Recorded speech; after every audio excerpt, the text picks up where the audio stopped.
नमस्ते। आज हम एक बहुत ही दिलचस्प विचार पर बात करने वाले हैं। ये हमें अवचेतन मन की शक्ति किताब के हिंदी सारांश से मिला है और ये स्रोत बताता है कि कैसे हमारे अंदर का एक हिस्सा, हमारा अवचेतन मन, हमारी जिंदगी को बना सकता है। जी हाँ, और ये काफी गहरा विषय है। बिल्कुल। तो आज का हमारा लक्ष्य क्या है? हम समझना चाहते हैं कि इस स्रोत के अनुसार ये जो अवचेतन मन है, ये हमारी सेहत, हमारे पैसे, हमारी सफलता, इन सब पर कैसे असर डालता है। और क्या हम वाकई इसे कंट्रोल कर सकते हैं? ये बड़ा सवाल है। हाँ, क्योंकि सारांश तो दावा करता है कि हाँ, बिल्कुल कर सकते हैं और इससे कमाल के बदलाव भी आ सकते हैं। तो चलिए इसे थोड़ा खोल कर देखते हैं, है ना? जरूर। तो देखिए, स्रोत के हिसाब से हमारे दिमाग के दो हिस्से हैं मोटे तौर पर। एक तो चेतन मन है जो सोचता है, तर्क करता है, रोजमर्रा के फैसले लेता है। हाँ, जो भी हम इस्तेमाल कर रहे हैं बात करने। बिल्कुल, अपने आप। जी।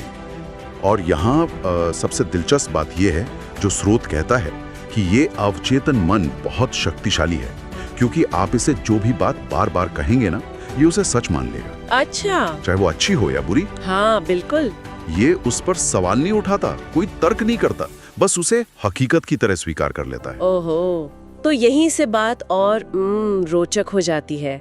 सारांश ये कहता है कि अगर कोई लगातार ये सोचे मैं कामयाब हूँ या मैं स्वस्थ हूँ, तो अवचेतन मन इसे सच मानकर उसी दिशा में काम करना शुरू कर देता है। हाँ, एक तरह से वो प्रोग्राम हो जाता है। हाँ, मतलब वो पुराना आइडिया, आप जो सोचते हैं वही बनते हैं। बिल्कुल। इसका मतलब ये हुआ इस नजरिए से कि हमारे विचारों में असल में हमारी हकीकत को, हमारी रियलिटी को आकार देने की ताकत है। तो अवचेतन मन फिर मदद करता है वैसे मौके या हालात बनाने में।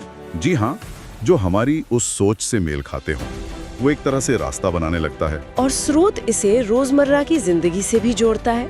जैसे ये कहता है कि अगर कोई लगातार गरीबी या नाकामी के बारे में सोचता रहे, तो वो असल में वैसे ही हालात को अपनी तरफ खींच सकता है, अनजाने में। हाँ, और दूसरी तरफ अगर कोई दौलत और समृद्धि की कल्पना करे, तो शायद नए अवसर मिल सकते हैं। बिल्कुल, क्योंकि अवचेतन मन उस दिशा में काम करने लगता है, नए रास्ते खोजने लगता है। यही बात सेहत के लिए भी कही गई है ना? जी हाँ, जैसे लगातार चिंता करना या नकारात्मक सोचना, ये बीमारियों को एक तरह से न्योता दे सकता है। अच्छा, और वहीं अगर सकारात्मक पुष्टि की जाए, जैसे मैं हर दिन बेहतर हो रहा हूँ या मैं बिल्कुल स्वस्थ हूँ, तो ये ठीक होने की प्रक्रिया में मदद कर सकती है। स्रोत में इसके उदाहरण भी हैं, जैसे प्रार्थना या विश्वास से ठीक होने वाले लोग। हाँ, सारांश में ऐसे कुछ उदाहरणों का जिक्र है जो इस बात पर जोर देते हैं कि विश्वास की कितनी शक्ति हो सकती है। तो ये इस बात पर रोशनी डालता है कि हमारी जो दिमागी हालत है, हमारी मेंटल स्टेट, उसका सीधा असर हमारी शारीरिक सेहत और बाहरी परिस्थितियों पर पड़ सकता है। बिल्कुल। और एक बड़ा सवाल खड़ा करता है कि हमारी जो अंदरूनी बातचीत है, जो हम खुद से करते हैं, उसका हमारी जिंदगी पर कितना नियंत्रण है, कितना कंट्रोल है। तो फिर इस कंट्रोल को पाने के लिए क्या स्रोत कुछ तरीके भी बताता है? हाँ बिल्कुल, कुछ तकनीकें सुझाई गई हैं। पहली है कल्पना, जिसे विजुअलाइजेशन कहते हैं। मतलब अपनी इच्छाओं को ऐसे देखना, महसूस करना जैसे वो पहले ही पूरी हो चुकी हैं। जी हाँ, पूरी डिटेल के साथ, भावनाओं के साथ महसूस करना।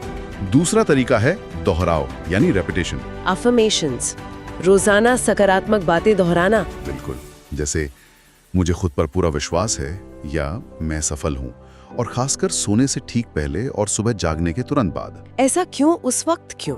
क्योंकि माना जाता है कि उन क्षणों में चेतन मन थोड़ा शांत होता है और अवचेतन मन ज्यादा खुला होता है नई जानकारी लेने के लिए, ज्यादा ग्रहणशील होता है। अच्छा, ये दिलचस्प है। और कुछ?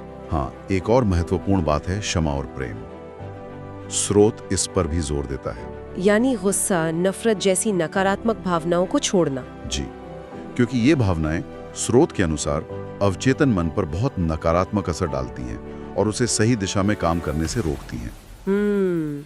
तो अगर हम इन सब तकनीकों को एक साथ देखें, कल्पना, दोहराव, माफी, तो ये सब क्या है?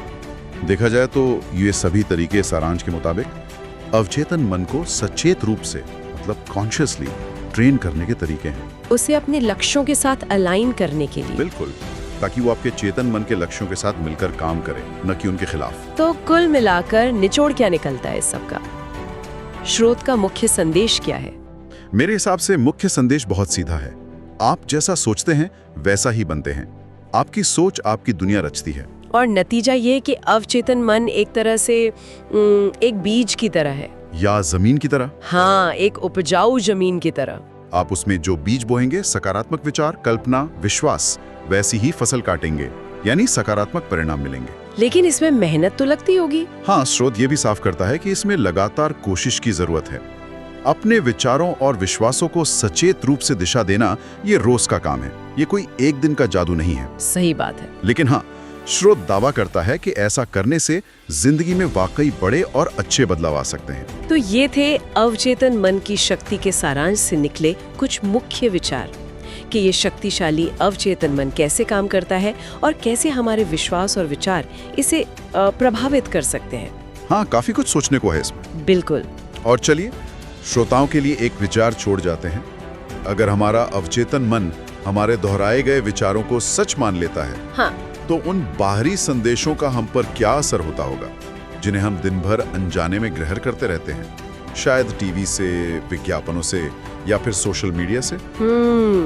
ये सोचने वाली बात है कि हम अनजाने में क्या-क्या अपने अंदर ले रहे हैं। बिल्कुल, इस पे जरूर सोचिएगा। अगर आप अगले 7 दिन तक सिर्फ पॉजिटिव थॉट्स सोचें, तो आपका सबकॉन्शियस आपका माइंडसेट बदलना शुरू कर देगा।